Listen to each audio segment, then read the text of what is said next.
Une zone humide est un terrain gorgé d'eau de manière permanente ou temporaire. Située à l'interface entre le milieu aquatique et le milieu terrestre, les zones humides peuvent avoir plusieurs aspects: mares, tourbières, prairies ou forêts humides. La végétation, lorsqu'elle s'y développe, est caractéristique de ces milieux. Iris, baldingère, joncs sont des plantes dites hygrophiles, c'est-à-dire qu'elles se développent plus facilement en milieu humide. Les zones humides remplissent de nombreuses fonctions écologiques essentielles. Capables d'emmagasiner de grandes quantités d'eau, elles jouent un rôle important dans l'atténuation des crues. Les eaux y sont stockées momentanément, réduisant la puissance des crues en ralentissant les écoulements et en étalant leur durée. De véritables éponges, les zones humides absorbent l'eau en période pluvieuse et la restituent progressivement en cours d'eau en période sèche, soutenant ainsi le débit des rivières en période estivale. Certaines zones jouent également le rôle d'épurateur. C'est le cas des prairies humides, qui grâce à leur végétation dense, fixent et dégradent progressivement les polluants, comme les nitrates et les phosphates, responsables de la dégradation de la qualité de l'eau. Ces écosystèmes remarquables sont riches d'une très grande biodiversité. Ils abritent une faune et une flore bien spécifiques. Insectes, mammifères, oiseaux, amphibiens ou encore poissons y trouvent des conditions idéales pour leur développement. Ils peuvent s'y nourrir, s'y abriter, s'y reposer ou s'y reproduire. Véritable patrimoine naturel, les zones humides sont aujourd'hui menacées. Au XXe siècle, les 2/3 d'entre elles ont disparu en France métropolitaine. Les menaces sont nombreuses: urbanisation, prélèvement d'eau, industrie, agriculture ou aménagement des cours d'eau. Leur préservation est aujourd'hui difficile. Pour de nombreuses espèces, les zones humides sont indispensables à l'établissement de leur cycle de vie. C'est particulièrement le cas du brochet, espèce emblématique de nos rivières. Prédateur numéro 1 de nos cours d'eau euréliens, le brochet se situe tout en haut de la chaîne alimentaire. Pouvant vivre une dizaine d'années et atteindre des tailles de plus d'1 mètre, le brochet joue un rôle de régulateur des autres espèces de poissons. Il contribue ainsi à l'équilibre du milieu aquatique. Son cycle de vie est particulier.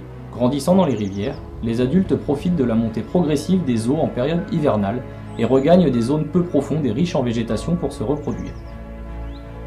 Les zones humides sont donc des milieux privilégiés pour les accueillir. De février à avril, en suivant l'élévation des niveaux d'eau, les femelles colonisent les prairies inondables riches en végétation pour y déposer leurs œufs qui seront ensuite fécondés par les mâles. Les adultes séjourneront quelques jours dans ces annexes hydrauliques à l'abri du courant, avant de rejoindre la rivière. Les œufs, fixés à la végétation, mettront environ 15 jours avant d'éclore. À l'issue de la naissance, les alevins mettront 10 jours supplémentaires pour résorber leur sac vitellin.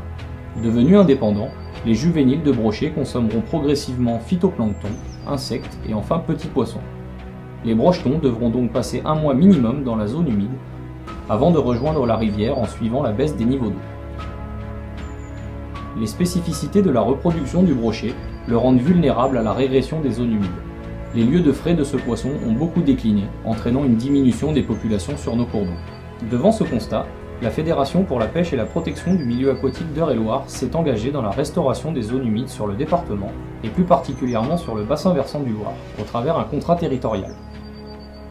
Débuté en 2013, ce programme d'action étalé sur 5 ans a permis la restauration de 5 annexes hydrauliques sur le Loir. Allant du simple aménagement jusqu'à la création complète de frayères, ces restaurations ont pour objectif d'améliorer les fonctionnalités du milieu.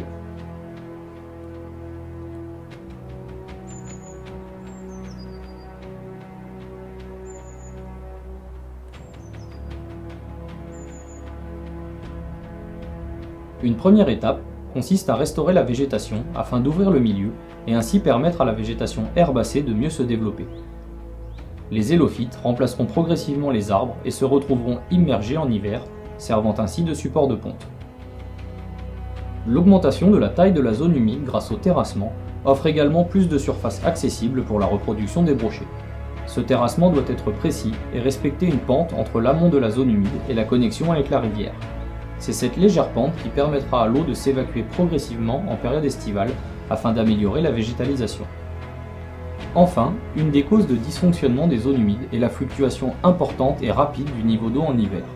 La rapidité des crues, combinée aux manœuvres des nombreux vannages sur le cours du Loir, ne permettent pas à ces zones d'être inondées suffisamment longtemps pour emmagasiner l'eau et permettre la survie des alevins de brochet. Pour tenter de réduire ces perturbations et limiter l'impact de la fluctuation des niveaux d'eau, une régulation peut être mise en place. Par des systèmes temporaires de vannes ou de planches amovibles, ces aménagements permettent de retenir l'eau plus longuement dans les frayères pour assurer la survie des juvéniles de brochets.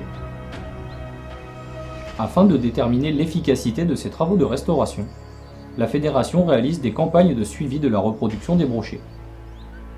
Utilisant un matériel de pêche à l'électricité portatif, des prospections sont réalisées au mois de juin dans et à proximité des frayères. La présence de brochetons est un bon indicateur du fonctionnement de ces zones humides. Des alevins de brochets ont ainsi été retrouvés régulièrement sur les frayères restaurées par la Fédération. La préservation et la gestion durable des zones humides sont aujourd'hui des enjeux prioritaires. Les actions menées par la Fédération contribuent à la sauvegarde de ce patrimoine précieux.